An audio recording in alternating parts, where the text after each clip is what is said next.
स्वागत है दोस्तों पड़ा निवेश के एक और फ्रेश एपिसोड में। रोटी, कपड़ा और मकान, ये बहुत ही बेसिक चीजें हैं जिनकी आवश्यकता आम इंसान के जीवन में पड़ती रहती है। और इसी के रिलेटेड मैं आपके साथ एक ऐसी इमर्जिंग कंपनी की चर्चा करूंगा जिसके स्टॉक ने तकरीबन 100% के आसपास के रिटर्न्स बनाकर दिए हैं पिछले एक वर्ष में। काफी इंटरेस्टिंग बिजनेस के अंदर कामकाज है कंपनी का, और कहीं ना कहीं इन्वेस्टर्स के लिए काफी अच्छी वेल्थ क्रिएशन अपॉर्चुनिटीज भी अनलॉक होती हुई दिख रही है। पूरी चर्चा आपके साथ करूंगा और कंक्लूजन वाले सेक्शन में होगा मेरा अपना ओपिनियन। तो आज की इस इन्फॉर्मेटिव वीडियो में जिस कंपनी को मैं रेफर कर रहा हूं दोस्तों, उस कंपनी का BSE स्क्रिप्ट कोड है 532641 और NSE सिंबल है NGL, यानी कि नंदन डेनिम लिमिटेड। इस कंपनी का जो स्टॉक है दोस्तों 37 रुपीज के आसपास ट्रेड हो रहा है जिस समय मैं इस वीडियो को रिकॉर्ड कर रहा हूँ। ये कंपनी दोस्तों प्राइमरीली मैन्युफैक्चरिंग करती है फैब्रिक्स की, जिसमें आते हैं डेनिम, यार्न और शर्टिंग जैसे मटेरियल। अब मैं अगर आपको कुछ फंडामेंटल्स के बारे में बताऊं इस कंपनी के, तो इस कंपनी के जो ग्राहक है दोस्तों वो है Myntra, max, Zudio, roadster, Pantaloons, west side जैसे बहुत ही पॉपुलर नाम।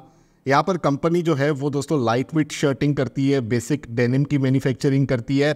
उसी के साथ कंपनी यहाँ पर सीजनल कलेक्शन के हिसाब से yarn, 100% cotton, blended, special, open ended, organic cotton जैसे कामकाज में भी इन्वॉल्व है। और यहाँ पर 8000 से अधिक SKUs कंपनी के पोर्टफोलियो में शामिल है as on date.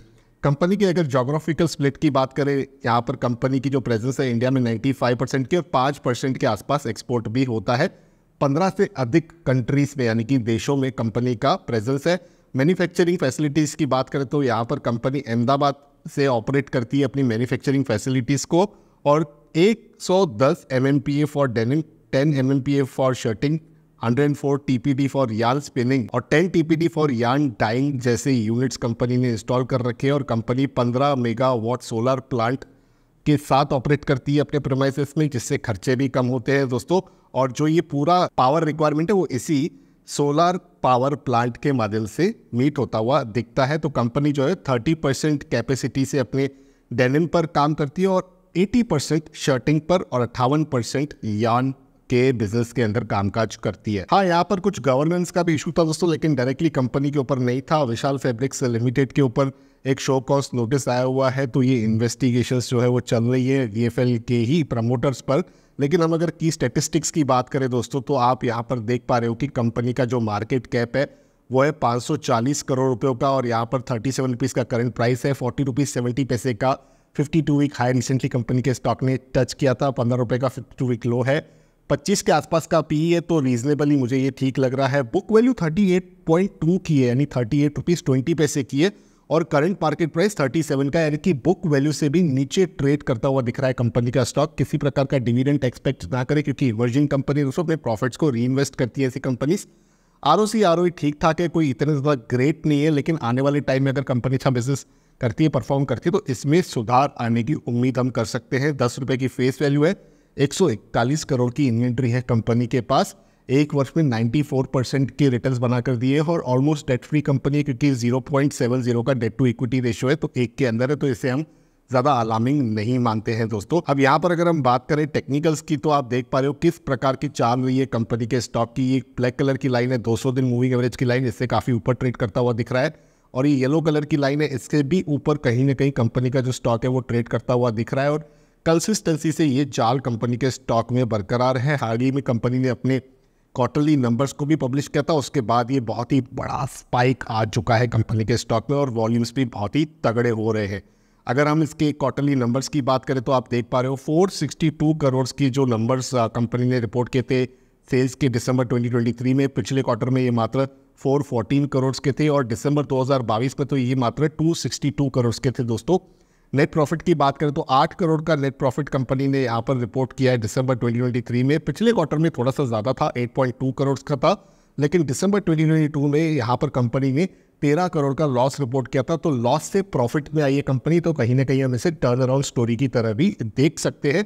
As on date company जो है 7% के आसपास के ऑपरेटिंग प्रॉफिट मार्जिन परसेंटेज को एंजॉय करती हुई दिख रही है, जिसमें अगेन एक बहुत ही अच्छा इंक्रीमेंट है। अगर आप हिस्टोरिकली देखोगे तो मार्च 2022 के बाद अब पहली बार कंपनी ने ये 5-6% वाला दायरा तोड़ा है और 7% के ऑपरेटिंग प्रॉफिट मार्जिन परसेंटेज के नंबर को यहाँ पर रिपोर्ट किया हुआ है। अब बात करें अगर शेयर होल्डिंग पैटर्न की, तो आप देख पा रहे हो यहाँ पर 64% से ज़्यादा की होल्डिंग प्रमोटर्स के पास है। और मैं हमेशा कहता हूँ कि 50% से ज़्यादा अगर प्रमोटर्स के पास होल्डिंग है तो उससे कहीं ना कहीं हमें पॉजिटिव तरीके से मानना चाहिए।